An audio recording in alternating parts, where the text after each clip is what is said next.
Pour mon 65e anniversaire, ma belle-fille a fait tomber mon gâteau sur la terrasse avant de m'adresser un sourire narquois. Oups. Alors? J'ai ramassé son sac Gucci à 2500 €, je l'ai jeté dans le brasero, et je lui ai renvoyé le même mot. Ce soir-là, j'ai appris une chose essentielle. L'amour familial ne devrait jamais vous coûter votre dignité. L'incident du gâteau n'était pas un hasard. Alors que tout le monde restait figé devant ce désastre de crème et de génoise étalés sur les dalles en pierre, j'avais déjà compris exactement ce que Chloé avait manigancé. Oups. Mon fils a perdu les pédales. Je lui ai simplement dit que c'était sa femme qui avait commencé. Je m'appelle Lorraine Caldwell. J'ai 65 ans, je suis veuve, et voici l'histoire de la façon dont j'ai cessé d'être une simple invitée dans ma propre maison ce dimanche-là.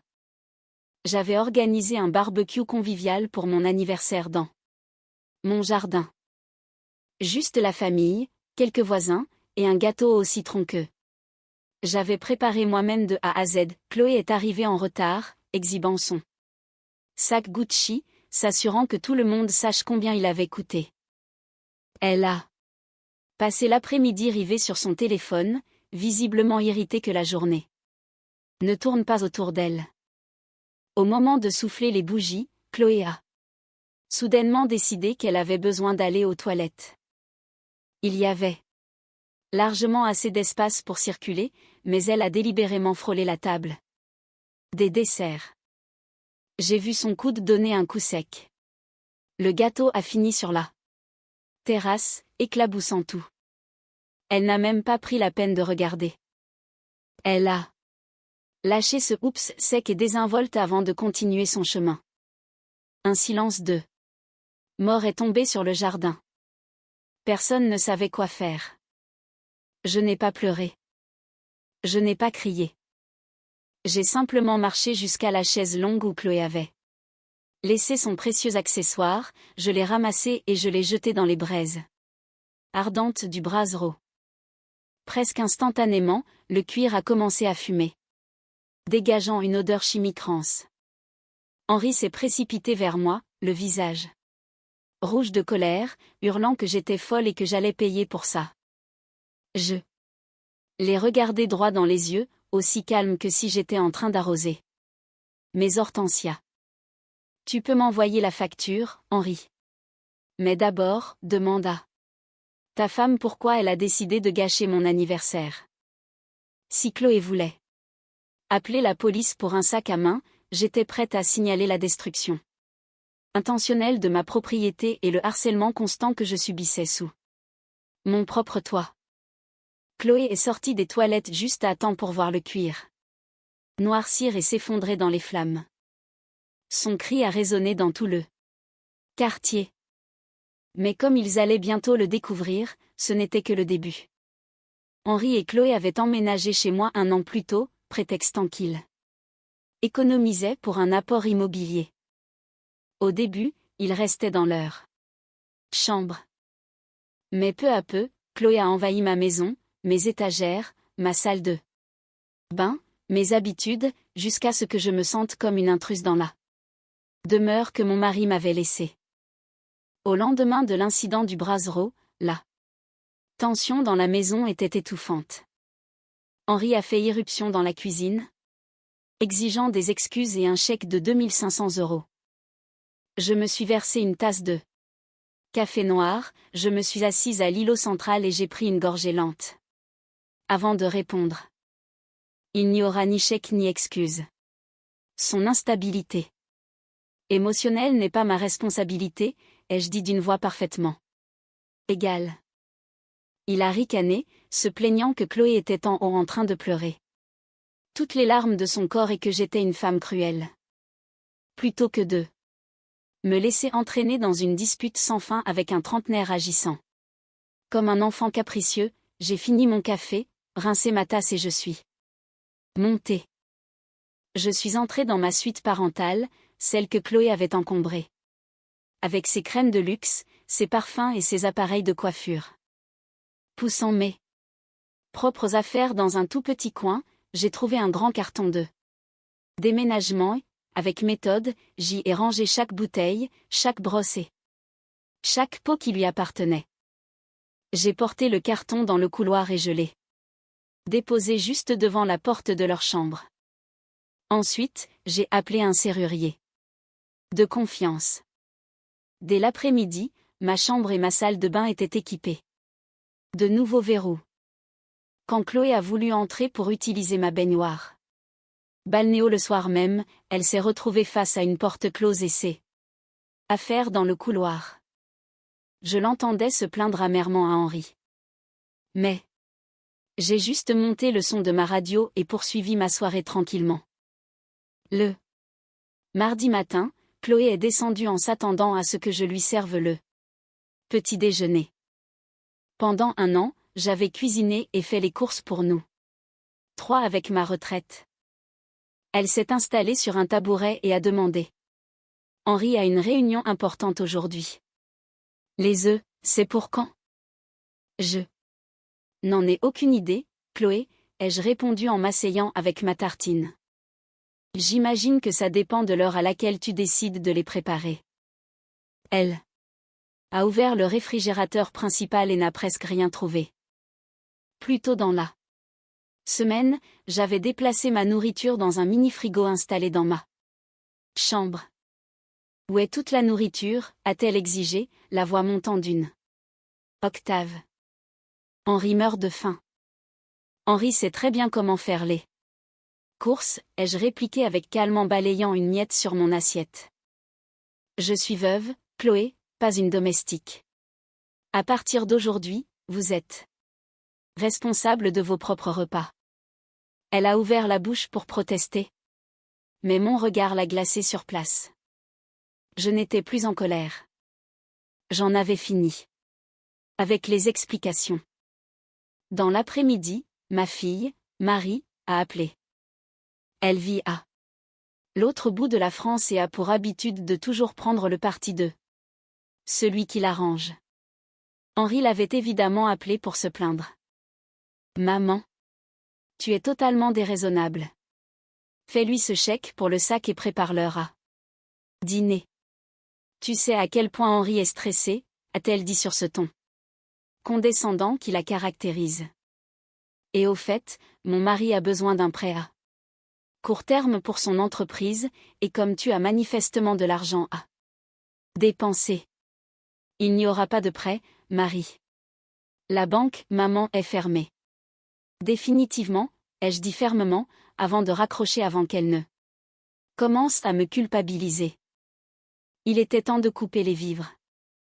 Il y a des années, juste après le décès de mon mari, j'avais ouvert un compte courant de dépannage avec Henri, uniquement pour les urgences.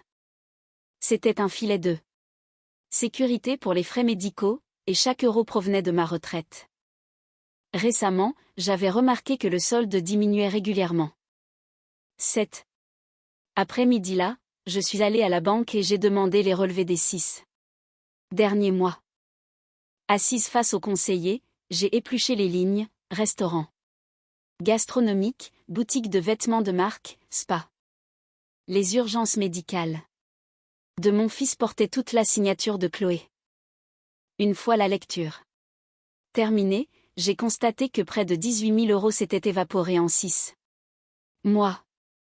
Après que le conseiller a confirmé que chaque dépôt provenait de mon compte retraite, j'ai retiré les fonds restants, je les ai transférés sur mon compte privé, j'ai clôturé le compte de dépannage et annulé la carte associée. Il a fallu 20 minutes pour reprendre le contrôle de mes finances. À 14 heures, le lendemain, mon téléphone a sonné. C'était Henri. Il chuchotait frénétiquement, sonnant à la fois furieux et humilié. Maman, je suis au restaurant avec Chloé. Et des clients. Ma carte a été refusée. La banque dit que le compte est fermé. Tu m'humilies devant tout le monde. La banque ne te ment pas, Henri. Ai-je répondu en taillant mes rosiers avec mes cisailles. Cet argent était prévu pour mes frais de santé, pas pour le train de vie luxueux de ta femme. Tu Devras payer avec ton propre argent. Mes cartes sont toutes au plafond. A-t-il sifflé. Alors je te suggère vivement de demander un tablier au gérant.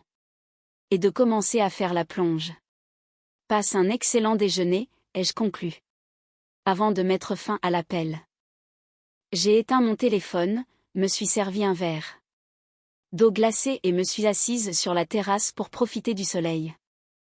Pour une fois, Henri devait gérer ses problèmes lui-même. Chloé détestait perdre le contrôle. Pour elle, mes nouvelles limites n'étaient pas des règles, mais un défi à son autorité. Le vendredi soir, sans prévenir, elle a organisé un dîner. Avec 3 de ses amis et leurs maris, comme si ma maison lui appartenait. Je suis descendue à 20h, en peignoir et chaussons, pour trouver Chloé en train de recevoir dans mon salon, utilisant mon service en cristal et ouvrant le grand cru que mon défunt mari gardait pour les grandes occasions. Je suis allée vers la chaîne hi-fi, je l'ai éteinte, puis j'ai ramassé les bouteilles et les verres inutilisés sur la table basse. Bonsoir, ai-je dit avec un sourire poli mais glacial. Lorraine, nous sommes au milieu d'une soirée, a aboyé Chloé, son cou devenant rouge de honte devant ses amis. Je suis ravie que vous vous amusiez, ai-je répondu agréablement en calant les bouteilles sous mon bras. Mais c'est mon vin. C'est ma maison, et c'est l'heure de ma lecture du soir. Vous êtes libre de continuer votre discussion sur la terrasse ou dans votre chambre. J'ai allumé la lampe de lecture à côté du canapé, je me suis assise. Et j'ai ouvert mon livre. Les amis de Chloé ont échangé des regards extrêmement gênés, ont marmonné des excuses hâtives, et en moins de 5 minutes, elles avaient attrapé leur manteau pour s'enfuir. Chloé se tenait au milieu du salon, tremblant de rage. Elle m'a lancé un regard venimeux, mais n'a pas trouvé un mot à dire. Elle a fait volte-face et est montée en trombe. J'ai tranquillement tourné la page de mon livre, savourant ce silence absolu. La deuxième voiture était à mon nom, carte grise, assurance, tout. Mais Henri l'utilisait comme son véhicule personnel depuis des mois. Il s'en servait pour aller travailler et trimballer Chloé en ville, économisant une fortune en essence et en entretien. Elle était toujours garée dans l'allée. Dimanche soir, pendant qu'il dormait, j'ai pris le double des clés, j'ai déplacé la berline dans le garage de ma voisine, 3 rues plus loin, et je suis rentrée à pied. Avec les clés dans ma poche. À 7h30 le lundi, j'ai entendu Henri descendre les escaliers en courant. La porte d'entrée s'est ouverte et a claqué. Quelques secondes plus tard, ses pas lourds ont martelé le sol de la cuisine où je faisais infuser mon thé à la camomille. Maman, où est la voiture? Elle n'est plus dans l'allée, Chloé va être en retard, a-t-il paniqué. J'ai soufflé sur mon thé avant d'en prendre une gorgée. Je l'ai mise au garage. Henri, elle n'est plus disponible pour vos trajets quotidiens. Mais nous en avons besoin. Comment on va aller travailler, a-t-il exigé, les bras en l'air. Il y a un arrêt de bus à 3 rues d'ici. Uber existe aussi, ai-je répondu. Calmement. Je ne paie plus l'assurance et l'essence pour vos virées gratuites. Tu es un homme adulte avec un salaire. Débrouille-toi. Henri est resté bouche bée, puis a couru à l'étage. Un instant plus tard, j'ai entendu Chloé hurler. Ce matin-là, ils sont partis tous les deux en courant, l'air absolument misérable. Pour la première fois depuis des années, ils devaient payer leur propre chemin. Ma fille, Marie, ne supportant pas d'être exclue du drame familial, a débarqué sur mon porche sans prévenir le mercredi après-midi. Quand j'ai ouvert, elle était là avec ses bagages, s'attendant à ce que je l'héberge, la nourrisse et surtout, lui dise qu'elle avait raison. Nous nous sommes assises dans le jardin, près du brasero qui était maintenant propre et froid. Marie n'a pas perdu de temps. Maman, Il faut que tu arrêtes ça, a-t-elle ordonné, les bras croisés. Comme une institutrice déçue. Henri m'a appelé en pleurant. Il dit que tu l'es. Affame, que tu as volé leur voiture et humilié Chloé. Tu déchires cette famille. Pour un stupide bout de gâteau. Je ne déchire rien, Marie. Je récupère ma maison, ai-je répondu, imperturbable. Toi et ton frère semblez penser que c'est mon rôle de subventionner vos vies éternellement. Ce n'est plus le cas. Marie a poussé un soupir dramatique. Écoute, les choses sont vraiment difficiles en ce moment. Nous traversons une mauvaise passe, nous aussi. J'ai besoin que tu m'avances une partie de mon héritage. Juste 50 000 €. Avec ça, je peux sauver l'entreprise de mon mari, et peut-être donner un peu de liquide à Henri pour l'aider à déménager. Je l'ai fixé. Voilà la vraie raison de ça. Visite surprise. La pure cupidité déguisée en médiation familiale. Il n'y a pas d'héritage anticipé, Marie. L'argent que ton père et moi avons économisé sert à sécuriser ma retraite, pas à financer l'entreprise en faillite de ton mari ou les sacs Gucci de ta belle-sœur. Je me suis levée. Si tu es ici en tant que fille pour me voir, tu es la bienvenue dans la chambre d'amis. Si tu es ici en tant que recouvreuse de dettes, je te suggère de chercher un hôtel sur Google. Marie est restée la nuit, chuchotant avec Henri comme s'il pouvait encore me faire céder. Ils avaient tort. La chambre d'amis était la deuxième plus grande de la maison. Au cours de l'année passée, Chloé l'avait transformée en son dressing personnel. Portant, dizaines de boîtes à chaussures et miroirs encombraient tout l'espace. Elle avait fait de ma maison sa boutique privée.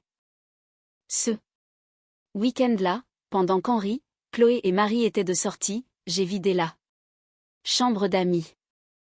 Chaque robe, boîte à chaussures, miroir et portant est allé directement dans la chambre d'Henri et Chloé. Ensuite, j'ai nettoyé l'espace. J'y ai installé mon chevalet, mes toiles et mes aquarelles, et j'ai fermé la porte à clé sur mon nouvel atelier. Quand ils sont rentrés, j'ai entendu le cri de Chloé vibrer à travers les planchers lorsqu'elle a ouvert la porte de sa chambre et découvert la montagne de sacs. Henri a dévalé les escaliers, pratiquement en train d'écumer de rage. Tu ne peux pas faire ça. Tu as mis tous ces vêtements chers dans des sacs poubelles. Il hurlait. J'étais tranquillement en train de vaporiser mes orchidées dans le salon. Je l'ai regardé sans hausser le ton. C'est la chambre d'amis, Henri, pas le placard de Chloé. Ses affaires sont dans sa chambre. Ma maison est à moi à nouveau. Si vous vous sentez un peu à l'étroit là-haut, vous savez exactement où se trouve la porte d'entrée. La pression de vivre selon mes règles a fini par briser le mariage de mon fils. Sans mon argent, ma voiture et l'espace supplémentaire dans ma maison, leur union a montré ce sur quoi elle était réellement construite. Les faux sourires polis ont disparu. De mon atelier, j'entendais les disputes devenir de plus en plus violentes chaque jour. Un mardi soir, la poudrière a explosé. Je quitte ce trou à rats, a hurlé Chloé. J'ai entendu le bruit caractéristique des roulettes de valises dans le couloir. Elle a dévalé les escaliers. J'étais dans la cuisine, en train de me faire tranquillement une tasse de thé Earl Grey. Elle m'a fixé avec un ressentiment pur, attendant que je dise quelque chose, que je m'excuse, ou que je la supplie de rester pour sauver le mariage de mon fils. J'ai juste remué doucement mon thé avec une petite cuillère en argent et j'ai soutenu son regard avec une indifférence totale et écrasante. Elle a serré les dents, a ouvert la porte d'entrée et a marché vers l'Uber qui l'attendait. Elle ne s'est jamais retournée. Une fois la maison gratuite, la voiture gratuite, les repas gratuits et l'argent gratuit disparu. Son amour pour mon fils a fait de même. Marie a fait ses valises et est partie. Dès le lendemain matin, réalisant qu'il n'y avait plus d'argent à soutirer ni d'alliés à rallier, Henri s'est retrouvé seul, entouré de cartons dans une chambre en désordre, faisant face aux conséquences de ses propres choix pour la première fois de sa vie d'adulte. Je n'ai ressenti aucune pitié. Je me suis senti calme pour la première fois depuis longtemps. Il ne restait qu'une seule affaire à régler. 2 semaines ont passé. Henri a essayé de se faire pardonner. En jouant la victime. Il a commencé à faire la vaisselle sans qu'on lui demande. En m'accueillant d'une voix douce et pathétique, essayant d'entamer des conversations nostalgiques sur son enfance. Il attendait désespérément que je dise « Oh, mon pauvre petit. Tu peux rester ici pour toujours. Maman va s'occuper de toi. » Un après-midi, il m'a trouvée assise dans le jardin, profitant de la brise près du brasero. « Maman, je sais que j'ai merdé, a-t-il dit en s'asseyant à côté de moi, fixant ses chaussures. Chloé m'a totalement aveuglée. J'étais un idiot. Je suis tellement désolée. J'accepte tes excuses, Henri, ai-je répondu, les yeux fixés sur la ligne d'arbre au fond. Il a poussé un énorme soupir de soulagement, pensant clairement que la tempête était passée et que nous allions revenir à l'ancien statu quo. Merci. Maman. Je te promets que les choses vont être tellement mieux ici maintenant. J'ai levé la main pour l'arrêter. Non, Henri. Je suis contente que tu réalises où tu as eu tort, mais cela ne change pas la réalité de la situation. Tu as exactement 2 mois pour économiser ton argent, trouver un appartement et quitter ma maison. Il m'a regardé, totalement sidéré. Tu me mets à la porte. Mais Chloé est partie. Le problème n'a jamais été uniquement Chloé. Ai-je interrompu, d'une voix douce mais ferme comme de l'acier. Le problème, c'est que tu me considérais comme ton filet de sécurité permanent. Tu as 35 ans. Il est temps pour toi de construire ta propre vie dans ton propre espace. Je t'aime, mon fils. Mais j'ai fini de t'élever. Il n'y a pas eu de cri. Pas de dispute. Henri m'a regardé dans les yeux et a compris que ma décision était irrévocable. 2 mois plus tard, il a chargé le dernier de ses cartons dans une camionnette de location et m'a rendu ses clés. Ce soir-là, j'ai allumé le brasero dans le jardin. Je me suis coupé une belle part du gâteau restant, je me suis enfoncé dans ma chaise de terrasse préférée et j'ai regardé les flammes danser dans l'obscurité. La maison était calme, un silence profond, pur, absolu. J'ai pris une gorgée de mon thé, j'ai souri à la nuit et j'ai pris une longue inspiration. Ma maison était enfin, à nouveau, la mienne. Parfois, l'amour familial est confondu avec la souffrance silencieuse. Mais le manque de respect chez soi n'est pas la paix. C'est de l'abandon de soi. J'ai appris que les limites ne détruisent pas une famille. Elles révèlent qui vous respecte. Vraiment.